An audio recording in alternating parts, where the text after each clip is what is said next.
जय श्री राधे कृष्ण। कृष्ण भगवान, श्री कृष्ण भगवान अपने माता पिता देवकी और वासुदेव को कंस की कैद छुड़ाने के लिए 14 वर्षों के बाद पहुंचते हैं उनके पास। उनके माता पिता कंस की कैद में थे, भयंकर जेल में थे। उनके जेल में जाने का भी कारण था। उनकी माँ देवकी कंस की प्रिय बहन थी। वह चचेरी तो थी लेकिन कंस की बहुत प्रिय थी। कंस उनको शादी के बाद खुद ही रथ हाँक कर और उस रथ में उनको बैठाकर ससुराल छोड़ने जा रहा था बड़े प्रेम के साथ। तभी आकाश में आकाशवाणी होती है कि हे कंस, जिस बहन को तू इतने प्रेम से उसको रथ में बैठा कर ले जा रहा है उसके पति के साथ, उसी के 8वें पुत्र के द्वारा तेरी मृत्यु होगी।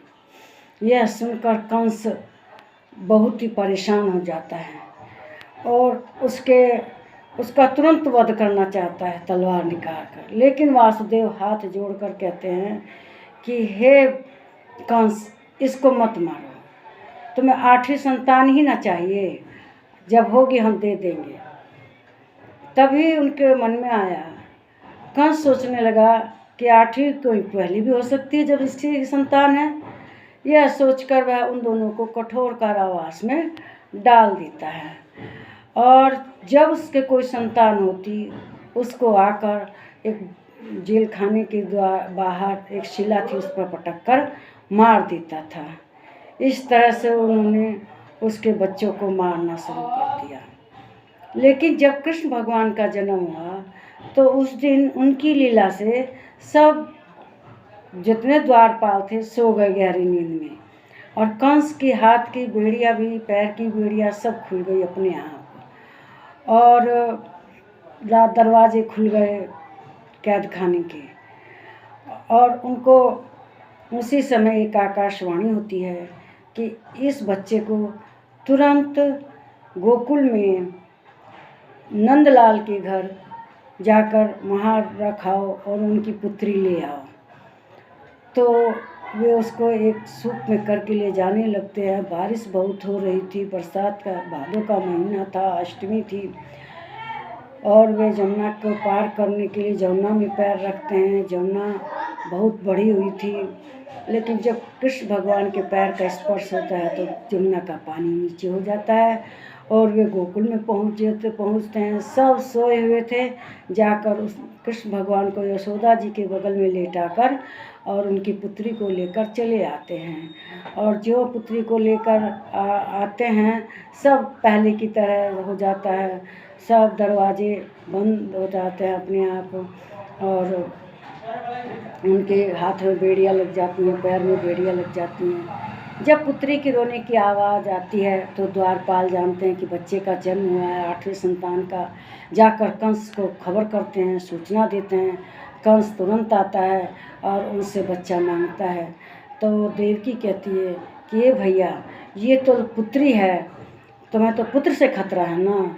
लेकिन वो नहीं सुनता और ले आकर बाहर शिला पर पटकने के लिए जो पटकता है तो तुरंत आकाशवाणी होती है। वो पुत्री कहती है कि तेरी मृत्यु को, तुझे मृत्यु लोक पहुंचाने वाला तो जन्म ले चुका है, वह इस समय नंद बाबा के घर में है।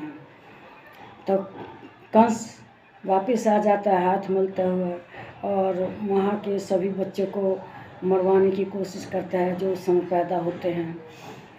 खैर, इस तरह से श्री कृष्ण भगवान अपनी लीला करते हुए बचपन में ही छोटे छोटे कहना एकदम छोटे छोटे बाल गोपाल थे। लेकिन कंस उनको मारने के लिए कभी पुतना को, कभी तरह तरह के राक्षसों को भेजता था, लेकिन वे सबको समाप्त कर देते थे। यशोदा माँ बड़ी चिंतित रहती थी कि मेरे बच्चे को कैसे कैसे खतरों से सामना करना पड़ता है। लेकिन वे लीलाएँ करते हुए, गैया चराते हुए वहाँ बड़े हुए, बहुत से राक्षसों का वध किया बाल लीलाएँ की, माखन चोरी की, सब कुछ किया। और 14 साल बाद वो जब कंस को मारते हैं और देवकी के पास पहुँचते हैं तो वो कहते हैं, हे पुत्र, तुमने इतनी देरी क्यों कर दी? 14 साल का वनवास 14 साल बाद क्यों आई? तो कृष्ण भगवान कहते हैं कि तुम पिछले जन्म में मेरी कैकेयी माता थी और तुमने मुझे 14 साल का वनवास दिया था, इसीलिए तुम 14 साल तक पुत्र के लिए तड़पती रही।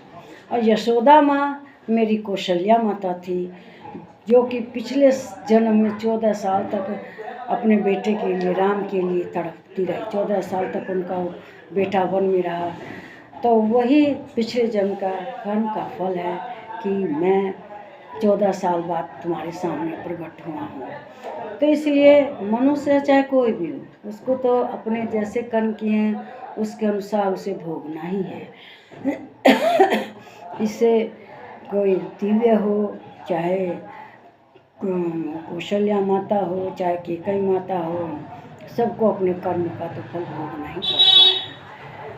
तो इसीलिए कैकेयी माता अगर 14 साल का वनवास नहीं कराती तो इस जन्म में वो 14 साल तक बेटे के लिए ना तड़पती। इसीलिए जानकारी अगर मेरी आपको अच्छी लगी हो तो मेरे वीडियो को लाइक करें, शेयर करें और कमेंट करें और मेरे चैनल को सब्सक्राइब करें। नमस्कार।